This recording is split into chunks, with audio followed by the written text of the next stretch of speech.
Pensa só, existe um rio que corre dentro de todos nós, sem parar nem por um segundo. Um rio que, olha, faz de tudo. Leva a vida, luta contra invasores e ainda por cima controla todo o nosso mundo interior. Hoje, a gente vai mergulhar fundo para desvendar os segredos do sangue. E pode acreditar, é muito mais do que parece. Vamos nessa? À primeira vista, parece simples, né? Aquele líquido vermelho que a gente conhece. Mas e se a gente olhasse bem de pertinho, com uma lupa da ciência? Aí a coisa fica fascinante. Afinal de contas, o que é, de verdade, essa substância que é a base da nossa vida? E aí já vem a primeira surpresa. E que surpresa!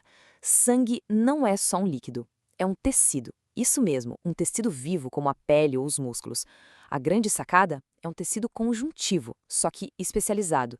A diferença é que a base dele, a matriz onde as células ficam boiando, é totalmente líquida. É o plasma. E é justamente isso que faz dele uma coisa tão única e, claro, tão eficiente. E olha, chamar o sangue de tecido líquido especial não é só para complicar o nome, não. É que essa definição, ela é a chave para entender tudo o que ele consegue fazer. Mas por que isso é tão genial? Simples, porque, sendo líquido, ele chega a todos os lugares. Não tem um cantinho do corpo que fique de fora. Pensa nele como, sei lá, o maior sistema de entregas que existe. É a rodovia, o serviço de correio e o delivery, tudo junto, funcionando 24 horas por dia. Ok, então vamos fazer o seguinte. Vamos dar um zoom. Imagina pegar uma única gotinha de sangue e colocar num supermicroscópio. O que a gente encontraria lá dentro? Chegou a hora de dissecar os componentes desse nosso rio da vida.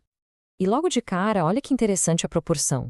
A gente pensa no sangue como as células vermelhas, né? Mas a maior parte dele, mais da metade, 55%, é na verdade a parte líquida, o plasma. Só os outros 45% é que são as células e outros pedacinhos sólidos, o que a gente chama de elementos figurados. Para ficar bem fácil de entender, a analogia é perfeita.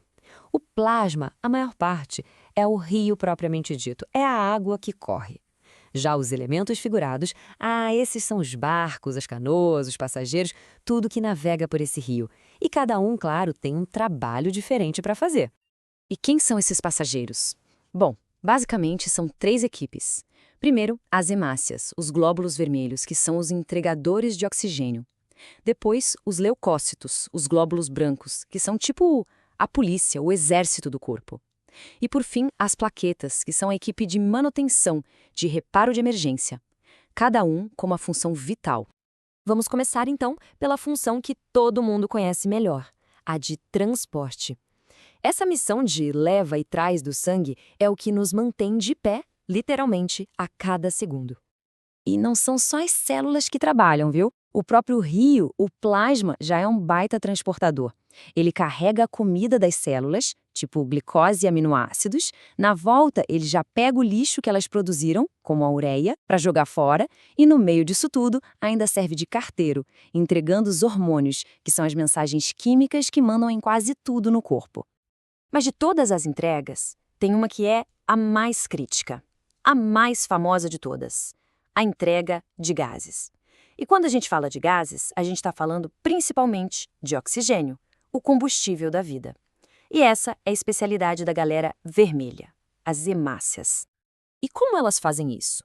Bom, o segredo está numa superproteína que fica dentro de cada hemácia, a hemoglobina. Pensa nela como uma mãozinha molecular. Lá no pulmão, ela agarra uma molécula de oxigênio com força. E ela é esperta. Ela só solta essa molécula quando passa por uma célula que está precisando respirar. É um sistema de uma precisão, nossa, absurda. Mas ok, o sangue não é só um entregador. Ele também é segurança e termostato. Ele é o nosso guardião e o grande maestro que mantém o equilíbrio do corpo todo. E a linha de frente dessa proteção, a nossa tropa de elite, são os leucócitos, os famosos glóbulos brancos. Eles ficam ali patrulhando o tempo todo na corrente sanguínea, de olho em qualquer coisa estranha. Apareceu uma bactéria, um vírus, eles partem para cima. Aí vem a pergunta, tá, mas e se a infecção estiver fora do vaso de sangue, lá no meio do tecido? Aí eles usam um superpoder. Sério. O nome é diapedese. É a habilidade impressionante que eles têm de basicamente atravessar a parede do vaso sanguíneo para chegar onde a briga está acontecendo. Funciona mais ou menos como uma operação especial, olha só. Primeiro, um alarme químico soa no local da infecção. O leucócito ouve o chamado, vai até a parede, se espreme todo para passar por uma frestinha e pronto, chegou no campo de batalha para resolver o problema. É incrível.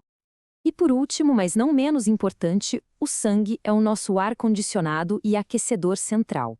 É ele quem garante que a nossa temperatura interna fique sempre certinha, estável, não importa o que aconteça lá fora. E o jeito que ele faz isso é genial. Tá muito calor? Os vasos sanguíneos que ficam perto da pele se abrem, se dilatam. Aí mais sangue quente passa por ali e o calor escapa para o ambiente. E no frio, o contrário. Os vasos se fecham, se contraem, isso desvia o sangue para mais fundo no corpo, guardando o calor para a gente. Então, vamos lá, resumindo tudo, o que a gente precisa guardar? Primeiro, sangue é um tecido vivo, especializado e líquido. Segundo, ele é feito de plasma, que é a maior parte, e das células, os elementos figurados. E terceiro, ele tem 3 missões gigantescas: transporte, defesa e regulação. É um sistema 3 em 1 perfeito. Quando a gente para pensar nisso tudo, fica claro que o sangue é, nossa, um universo de complexidade e perfeição. E aí fica aquela pulga atrás da orelha, né? Se cada gotinha dele é um universo inteiro, o que será que a gente ainda não descobriu sobre esse incrível rio da vida?